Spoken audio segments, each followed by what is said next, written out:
Really strange lines. Lauren has been swimming a much more direct path, but just never able to get up to Lucy Hall's feet.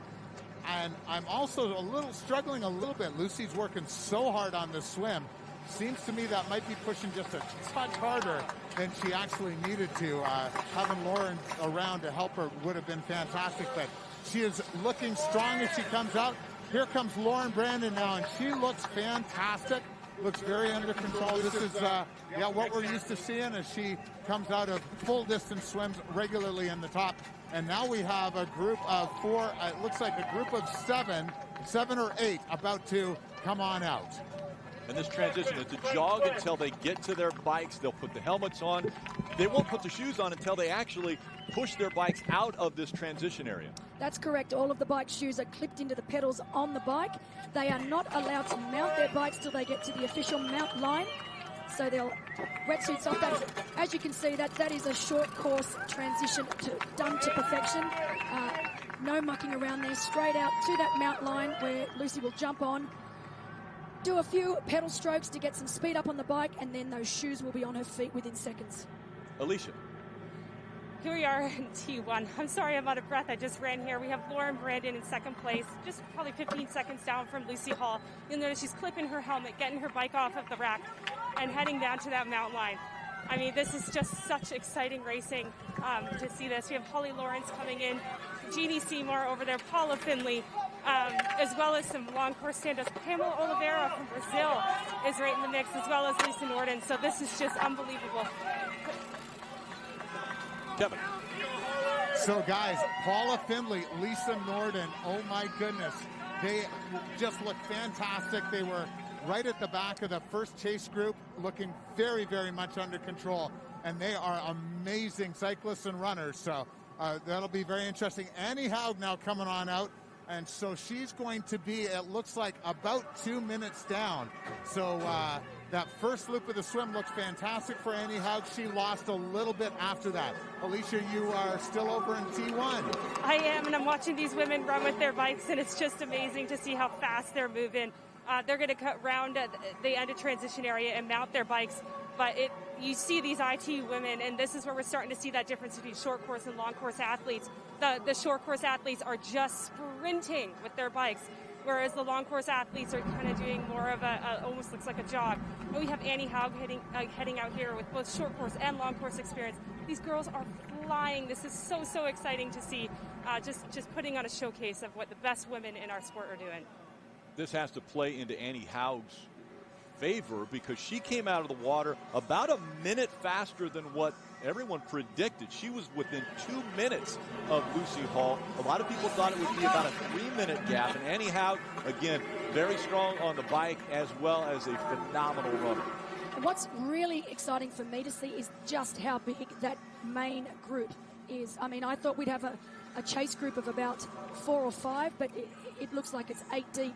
And of course, as Kevin mentioned, Lisa Norden, Fenella Langridge, Nicholas Spirig, Holly Lawrence, all renowned cyclists. And honestly, it will not be very long at all before they catch Lauren Brandon and also Lucy Hall. And then it will be one big group at the front. Okay, so let's talk about the cycling and the bike portion of this triathlon. This is difficult in the sense that these riders are going to be going 20 laps around a perfectly flat course, which is not normal for them. They would normally have hills, they would have turns that they would be getting up out of the seat, but we're seeing them ride in what you call a time trial position. Absolutely, you've hit the nail on the head there, Rick. It truly is a unique experience for pretty much all of these athletes, bar, say, Paula Finlay, who was obviously the defending champ last year. But the biggest difference is dead flat. Cannot stop pedaling, not for a second. You stop pedaling, you stop moving forward. And being down in that aero position for 80 kilometers, there really is no need at all for these women to get up out of their aero bars. That in itself creates problems, because when you're in a position, the same position, without moving for 2 hours, when you enter T2, all of a sudden you realize your hip flexors are gone, your groin's gone, your hamstrings are screaming at you.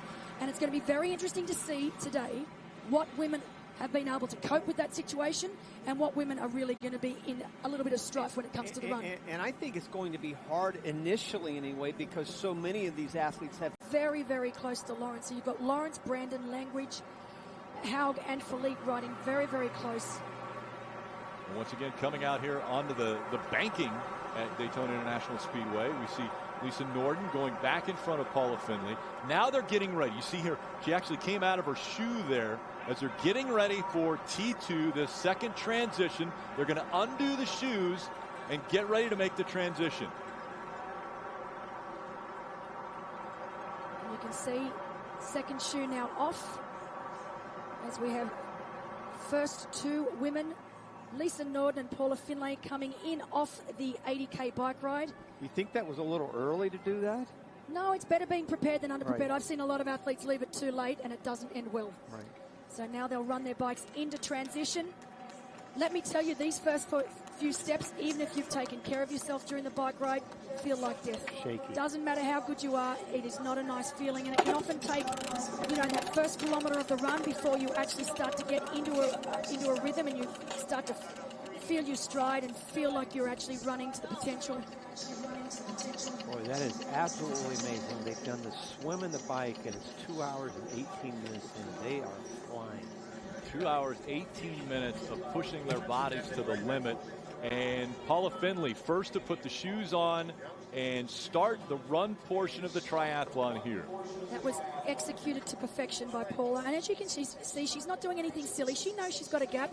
She's not going to leave transition at a rate of knots. She's just going to steadily get herself into running rhythm. Make sure that she's feeling good. You don't want, the worst thing you want to do is take off too quickly and then end up cramping. Kevin. All right, so Lisa and Paula both looking actually really good as they came in here. So in years past, when we've seen folks come off the bike, it's almost been cramp central here. And both of them ran in quite easily and comfortably. And Lisa Norden sat down just to give her legs a little bit of a break and then got rolling very quickly and easily. Paula definitely, though, looks like the smoother as they get started on this run.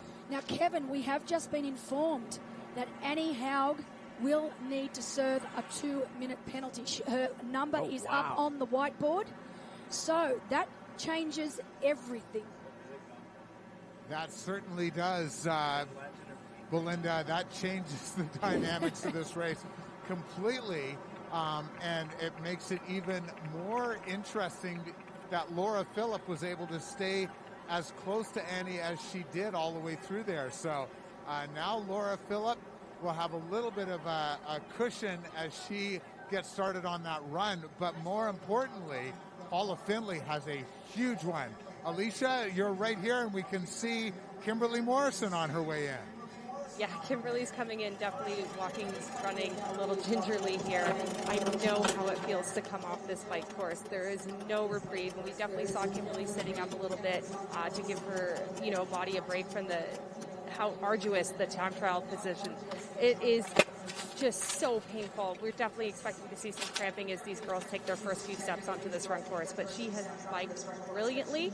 Let's see how much of a cost it's going to be for her run. And of course, Kimberly Morrison, not a phenomenal runner, not renowned for her running. Obviously, her strength is the bike ride. So I don't expect her to catch either of the two out in front. And then, of course, looking at the difference in running form between Paula Findlay and Lisa Norden was incredible, the difference there. Hey, Kevin, here comes Lucy Hall.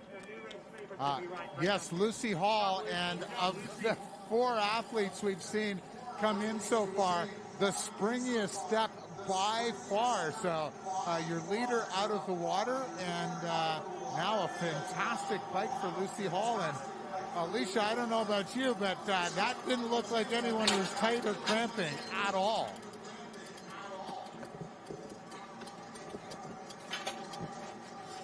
Shoes going on. Winner of the swim. Helmet off. Helmet off. Number on. Glasses on, and away she will go. Perfect transition. And when we talked about Annie Haug and the penalty, will she stand in the transition area for an additional 2 minutes? Will they have a watch on her? So that's as we see Lauren Brandon now coming into T2. And right behind Lauren Brandon, you can see Annie Haug and Laura Philippe. So let's see what happens now. So technically speaking, if Annie Haug has indeed received a drafting penalty, she will need to stand in transition, so in that penalty tent for 2 minutes. It's not looking, well, that's the thing, she doesn't have to take it now. She can take it any time during the course, a run course. So this is the interesting point that I should have said. So if she has indeed got that 2 minute penalty, she doesn't need to serve it now. She can serve it at any time throughout the race before the finish. Oliveira now coming out in the run, Alicia. Just watched Pamela Oliveira head out of transition. She looks good. I mean, Pamela is one of those people that didn't really end up on a lot of favorites lists, but we cannot forget her prowess over the ITU and short course distance. And also, she was on the podium, I believe it's 70.3 Worlds in South Africa. So she definitely has the credentials to be considered a favorite here today. And she's been there all day long in the top 5. And Alicia, can you tell me now, we've got Amelia Watkinson on screen now, heading out of T2. How does Amelia look? A little lost right now. I think she's just dropped a few things, but she's got everything she needs. She looks light. She looks peppy. She's my favorite for the win, so we'll see if she can win me a few bucks here. There was a wager on this race. I was not privy to this. You missed out. Apparently. Like Finley. Wow. Especially since I have Finley. Well, I didn't know that we had already made our guys decision as to who we were picking. Sneaky. So, yes, Finley is out front. Lisa Norden, those two getting off the bike about the same time. Morrison. And we're seeing Haug standing there right now in the penalty tent, Kevin. Annie Haug has chosen to do her penalty right off the start of the run here, which I think is the brilliant move. This way she knows exactly what she has to try and make up through the run. So Annie Haug had the opportunity to take that penalty any time at all through the run course and took it right off the bat, and I think that is a brilliant move. We've watched her do just a little bit of stretching. She's not allowed to have anything else in terms of water and all that stuff in the penalty tent, but she did do some stretching, and now she is getting ready to start this run, and the chase will be on. She's not happy about it, I can tell you that. No. When you see the official with the watch there is going to count her down when she can tear out of that tent area, that penalty area. And as you can see, 4 minutes down. So Haug is 4 minutes down on our leader, Finlay. With a 2 minute penalty, I do expect it to be down to the 6 minute mark, as we see Nikki Bartlett also making her way out of transition and onto that run course. What Haug has to do now is she has to just say to herself, stay calm, stay focused, don't take off like a mad woman. You are the greatest runner in this race, not by a little bit, but by a long way. It's only 2 minutes. I know I have what it takes. I have the tools to overcome 2 minutes and to still win this race. What's hard about this facility and this venue is you're going to be able to see these athletes, and maybe when they go down the backstretch here is almost 3/4 of a mile, and if you see an athlete and you know that they're attainable, accomplished. She has stayed focused for so long, and she comes down the final run here. Cannot believe it. And she will be the 2020 PTO champion of Challenge Daytona. Paula Findlay for Canada wins again. Well, that was a truly spectacular finish, a truly spectacular race. From swim through to bike through to run, I cannot fault that race at all. Wow. She's looking back wondering, wait a second, there's got to be another athlete somewhere. There has to be someone close by. Kevin. Just getting the boom mic here for you. Paula Findlay, unbelievable, the disappointment in 2012. I saw you crying then, but we're crying for a very different reason here today. Tell us about what you're feeling right now. Oh, this is so crazy. I don't even know what to say. I did not expect that, obviously. And I mean, I haven't had a good race since 2010, so this is insane. And I just felt good all day. And yeah, I don't know, one of those perfect days that never happens, but it happened today. So. Well, wow. You won here a year ago. You know how to win on this course. Did that help you here today? Yeah, I mean, I was riding I did the first 10 laps, and Lisa not pulled, but she was ahead for the last 10, and both of us raced here last year, so I think that definitely was an advantage, just knowing what it feels like to be aero for that long. And Lisa's such an amazing time trialist, so I knew that if I was within 20 meters of her, I was in a good spot. So I just went as hard as I could on the bike, and I think I went out too hard, but I just kept feeling good. So, oh my gosh, I can't believe it. I keep talking about Paula Findlay 2.0. I'd say the second version is doing pretty well. Yeah, I mean, now I guess, yeah, I'm excited for next year. It's good to have a race like this, the only race of the year. So. All right, congratulations, Paula Findlay, the PTO 2020 World Champion. Eric is racing. Good luck to him. I'll be cheering really hard. And also, I want to say hi to Lulu if she's watching. There we go. Good luck to Eric. Hi to Lulu. And any second now, Annie Howard's going to be coming on through. Here she is now. Second, Annie Howard. The glasses will come off. You'll see the smiles. What an accomplishment.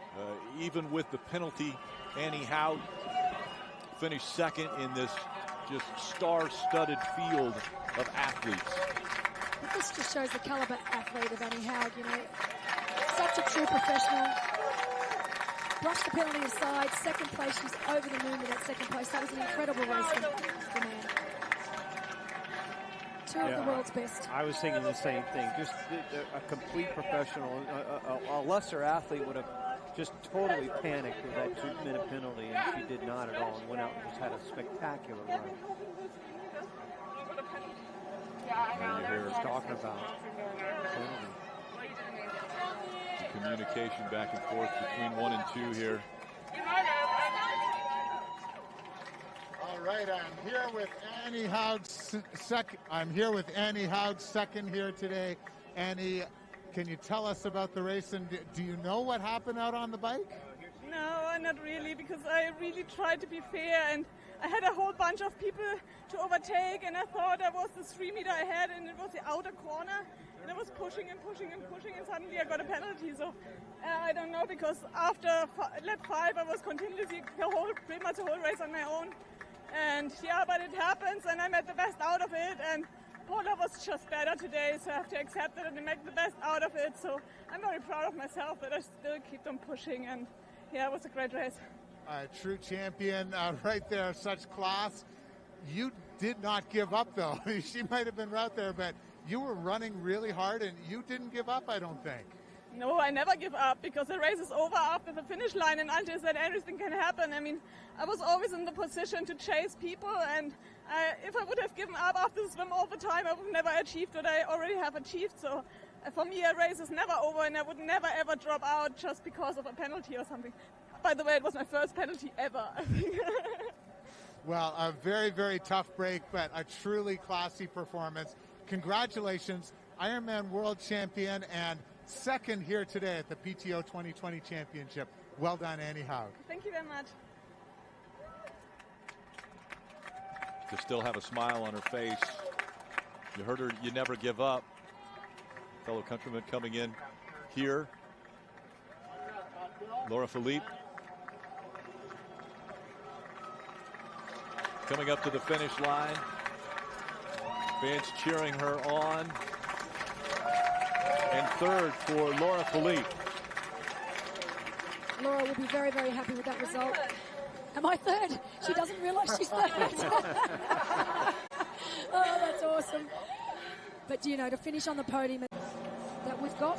The swim could be hurting right now. Gustav Eden, Rudy von Berg, athletes that aren't a part of that first group. These guys coming out of the water now, getting ready for the transition, Kevin.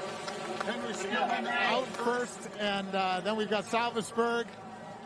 So Alistair, Vincent Louis out just ahead. and Gomez in behind Johnny Brownlee. So it goes Alistair, Johnny, Javier. So you've got the first three from the 2012 Olympics, and then leading the way third in the 2016 Olympics, along with the two winners. So we got a bunch of Olympians showing their stuff at the front of the swim. And of course, that's exactly what we expected. We know that our short course Olympic swimmers are the superior swimmer, but it is great to see, obviously, the likes of Ben Canute, Tom Davis, Adam Bowden, even Daniel Bakagata, who are our longer course athletes and are all brilliant bike riders. Great to see them up there in that front group.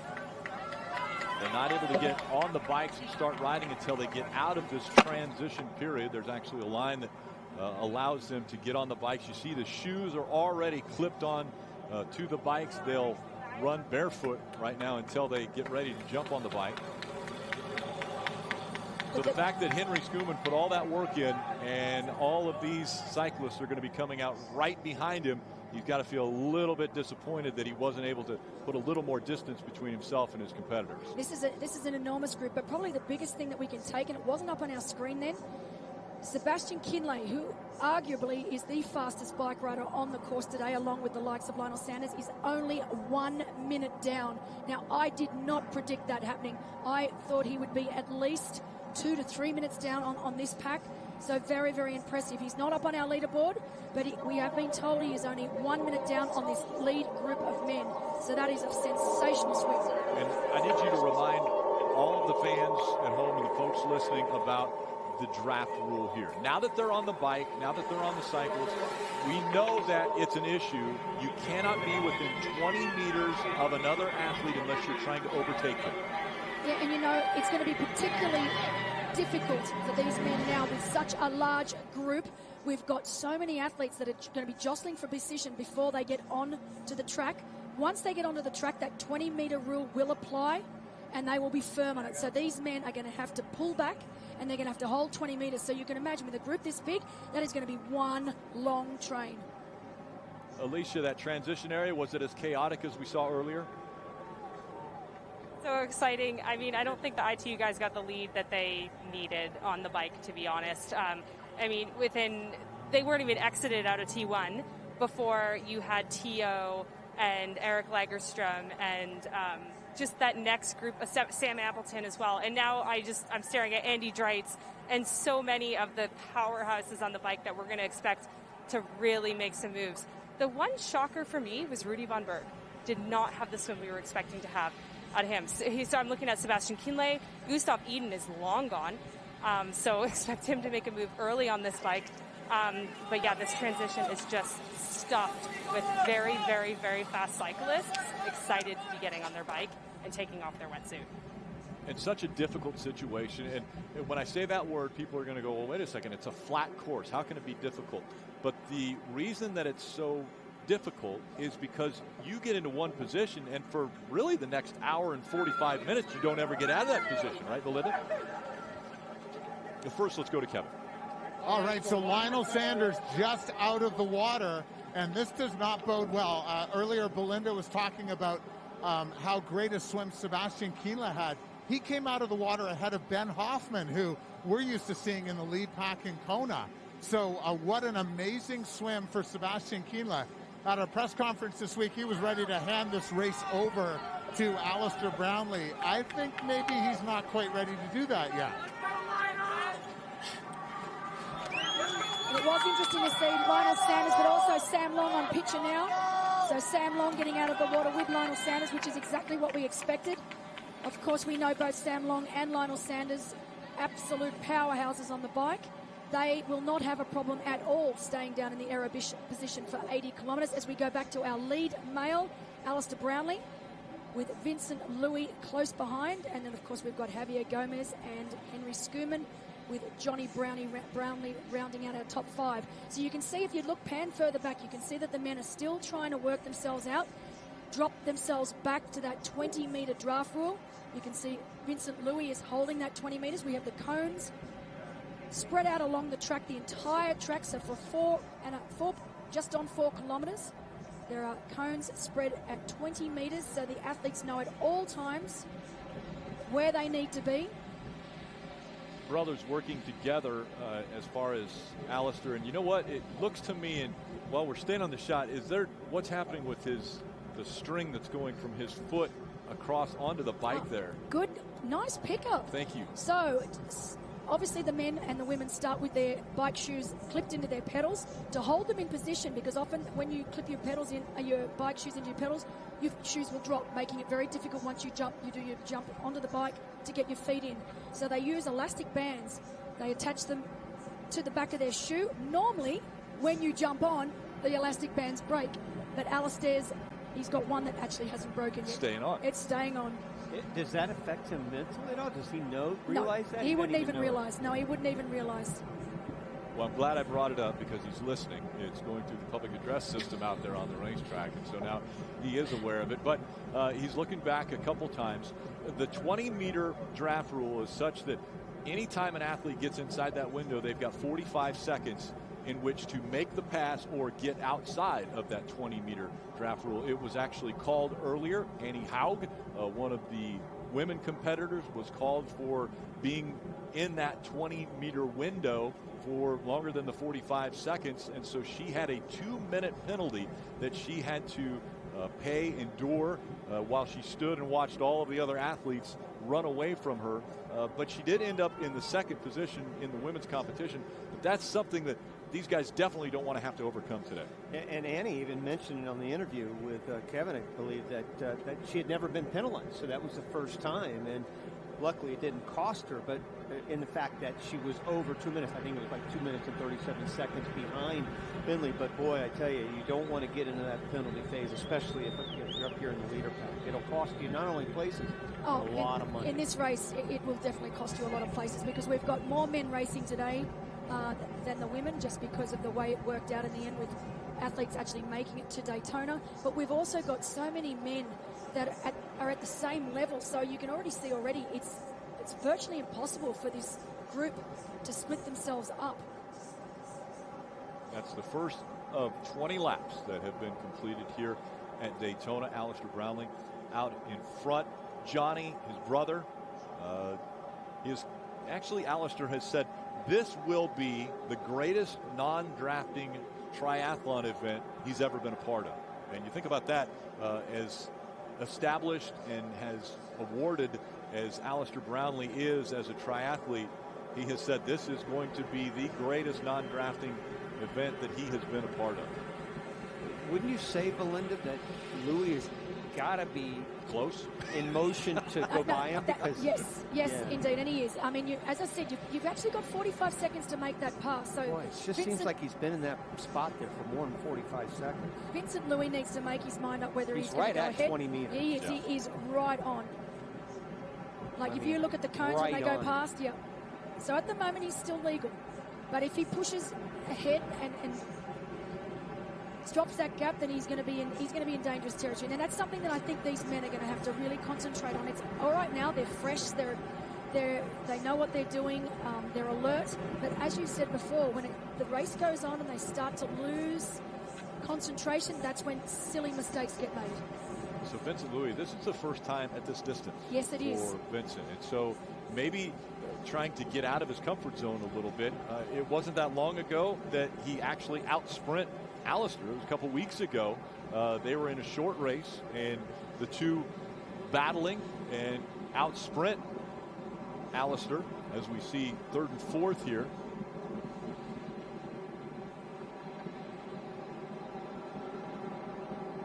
Vincent Louis is from Vesoul, France. Talked about him at the very beginning of the broadcast this morning. Two-time Olympian, world champion 2019, 2020. And Belinda, I think it was you that told me that he had a real chance at gold in Tokyo. O'Donnell are all great runners. Obviously, right. Brownlee the standout. Von Berg is also a great runner in his own right.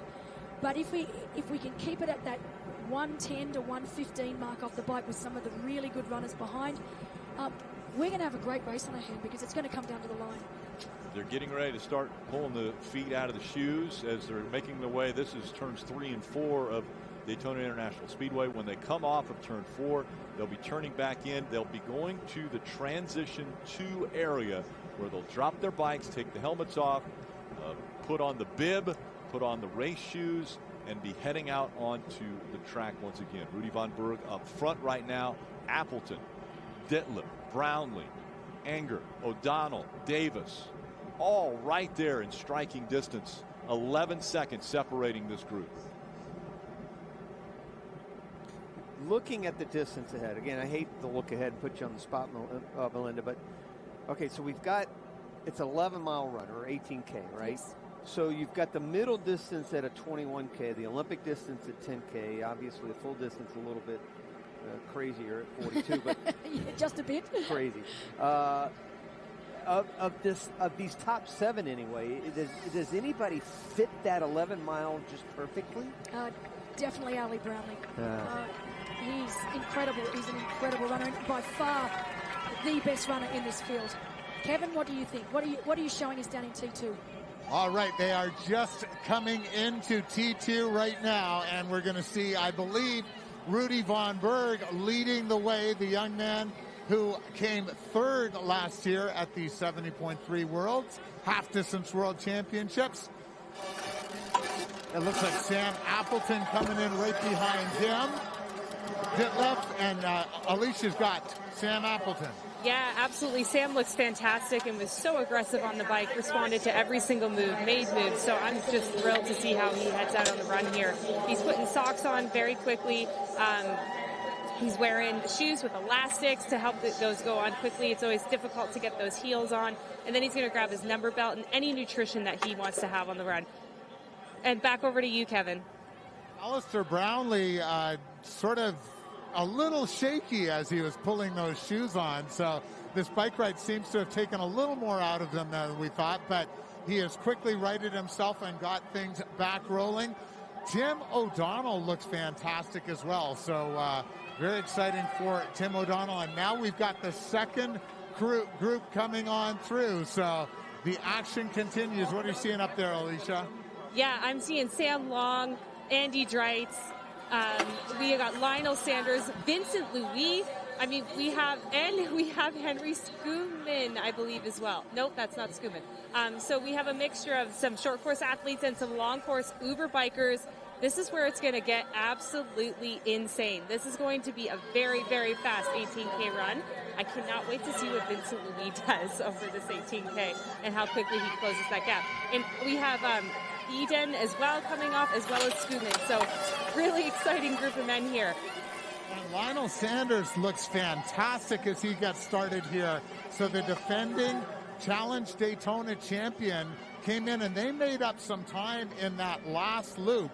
And you could see a lot of jockeying with that second group. So Lionel Sanders on his way and actually in a better position than we had anticipated. So yeah, we've got a few people heading to the penalty box. I didn't get a chance to see the numbers. I knew they were high. We know about the penalty of Jonathan Brownlee.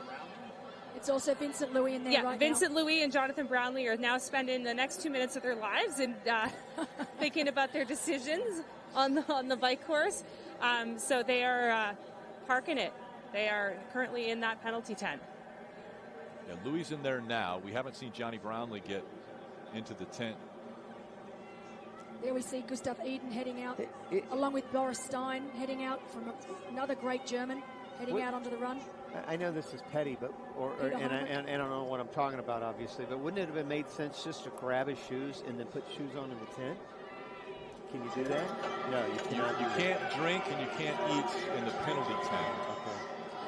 Just to show you that it's just much easier to sit down. You wouldn't normally never see people sitting down like that. It looks like Johnny Brownlee doesn't realise he's not taking his penalty yet. Wow, he's going to do it later. So he's decided he's going to do it later.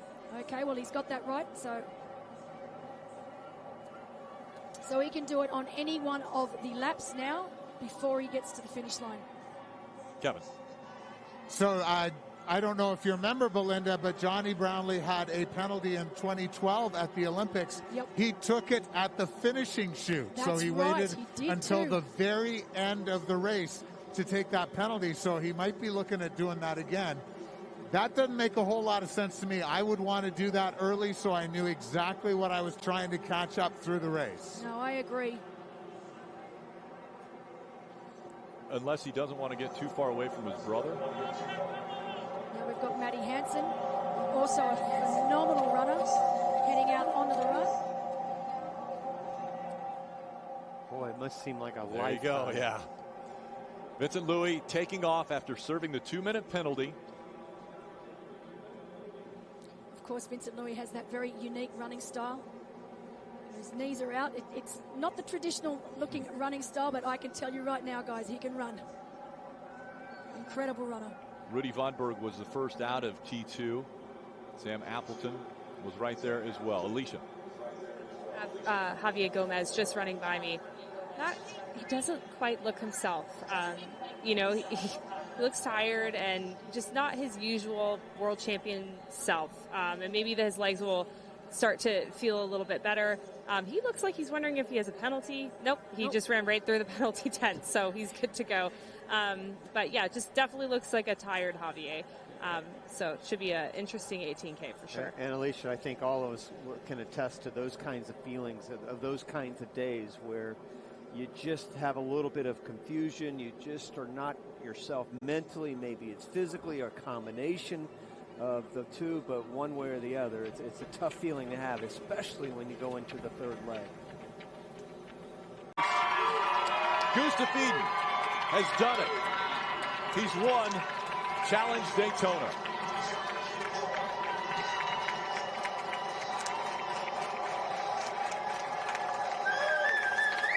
What an incredible race. Able to walk across the finish line. Current 70.3 world champion and now our PTO